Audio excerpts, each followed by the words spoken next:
नमस्कार। धमतरी के कुरुद ब्लॉक में आने वाले गांव बगदेही में सारे ग्रामीण इस शिक्षक के खिलाफ लामबंद हो गए हैं। ग्रामीणों ने एकजुट होकर इस मामले की जिला प्रशासन से शिकायत की है और शिक्षक को तत्काल गांव से हटाने की मांग रखी। ग्रामीणों ने बताया कि प्राइमरी स्कूल का प्रधान पाठक लंबे अरसे से नदारद है। जब कभी आता है तो नशे की हालत में रहता है। इतना ही नहीं, विकास के फंड में भी धांधली का आरोप है। ऐसे में पढ़ाई तो प्रभावित होती है। स्कूल में जुड़े सभी काम अटके पड़े रहते हैं। इस शिक्षक को पहले भी BEO, DEO और CEO से शिकायत की जा चुकी है, लेकिन आज तक कोई कार्रवाई नहीं की गई। अब कलेक्टर से शिकायत की गई तो वही इस मामले की जांच के बाद कार्रवाई की बात कलेक्टर ने कहा है। प्राथमिक शाला के प्राचार्य महोदय जी हैं, जिनके अनुपस्थिति के कारण को लेकर के हम लोग कलेक्टर महोदय जी के पास में आए हैं। पंचायत के सहयोगी साथी आए हैं, शाला विकास समिति के और ग्राम के भी पालक वगैरह सब उपस्थित हुए हैं। इनकी उपस्थिति हमेशा नगण्य रहती है। 3-4 वर्षों से लगातार स्कूल में नहीं आना है और प्रधान पाठक होने के कारण संपूर्ण अभिलेख उनके पास में रहता है। वो जब भी आता है तो 1 माह 2 महीना में नशे की स्थिति में आएगा और पूरा उपस्थिति को दस्तखत करके चला जाता है। उनके वजह से संपूर्ण कार्य रुका हुआ है। बच्चों की पढ़ाई से लेकर और जो भी शाला की प्रगति होना चाहिए वो सारी प्रगति रुका हुआ है।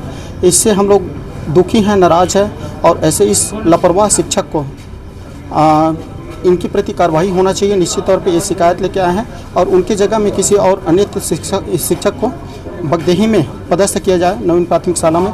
चूँकि प्राथमिक शाला में 3 शिक्षक है, 3 में 1 का अनुपस्थित रहना 2 के लिए भारी पड़ता है और बच्चों के भविष्य के लिए हम सब चिंतित हैं। इसके बजाय किसी और शिक्षक को नियुक्त किया जाए, ऐसा हम चाहते हैं। ये 4 वर्षों से लगातार इनका यही रहता है। इनके प्रति हम लोग BO, CO, शिक्षा विभाग सब जगह शिकायत की हैं। अधिकारियों के संरक्षण में मिलने के कारण से वो हमेशा नदारद रहता है और जब भी हम अधिकारियों से जवाब लेते हैं, पूछते हैं, जानकारी लेते हैं तो उनके द्वारा गोलमोल जवाब दिया जाता है और इसके प्रति हम लोग कुछ नहीं कर सकते। बच्चों के शिक्षक नदारद होने की वजह से तो पढ़ाई तो व्यर्थ जाएगा ही। कहाँ से बच्चों को शिक्षा मिल पाएगा।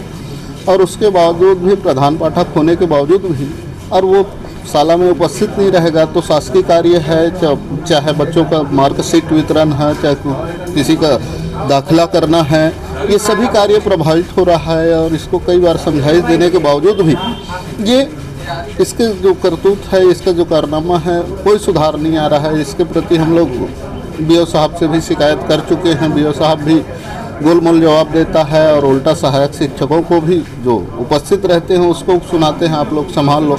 तो उसके बगैर जब तक के प्रभार नहीं देगा तब तक के कोई शिक्षक कैसे संभाल सकता है। ना प्रभार दे रहा है, ना हिसाब दे रहा है। जो शाला विकास के लिए पैसा आता है या उसमें भी धांधली कर रहे हैं, उसको निकाल कर कहाँ खर्च करते हैं उसका भी अभी तक के कोई हिसाब नहीं हुआ है, न कोई जानकारी नहीं देता और आए दिन नदारत रहता है। कभी कभार आता है तो नशे की हालत में आता है या ड्रिंक वगैरह लेके। तो भैया जैसे आपने मांगे पूरी नहीं तो फिर क्या करेंगे? हम लगातार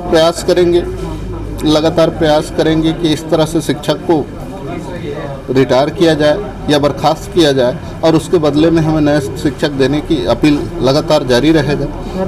हाँ, सब ज़रूरत पड़ेगा तो आगे धरना प्रदर्शन भी करेंगे, जैसे हमारी मांगे पूर्ण नहीं होती है। हाँ, ग्रामीण आके मुझे इस संबंध में शिकायत पत्र दिए हैं और मैंने वहाँ पर अभी BO को भेजा है कि वहाँ पर जाके जो भी प्रॉब्लम है सॉल्व करें। अगर शिक्षक वाकई में इस तरह का है तो उसको प्रतिवेदन दे ताकि उसको हम अनुशासनात्मक कार्रवाई कर सकें। दूसरा ये है कि अगर पालकों को अपने बच्चों को के लिए TC है या फिर उनके प्रमाण पत्र हैं या अन्य जो चीज़ें हैं, राशन आपका सूखा राशन वगैरह है, इस सारी चीज़ें नहीं मिल रही हैं तो उस पर भी प्रतिवेदन बुलाया है, उस पर कार्रवाई करने के लिए कहा है और मुझे लगता है कि आज शाम तक वो प्रतिवेदन देगा, उस पर हम लोग कार्रवाई करेंगे।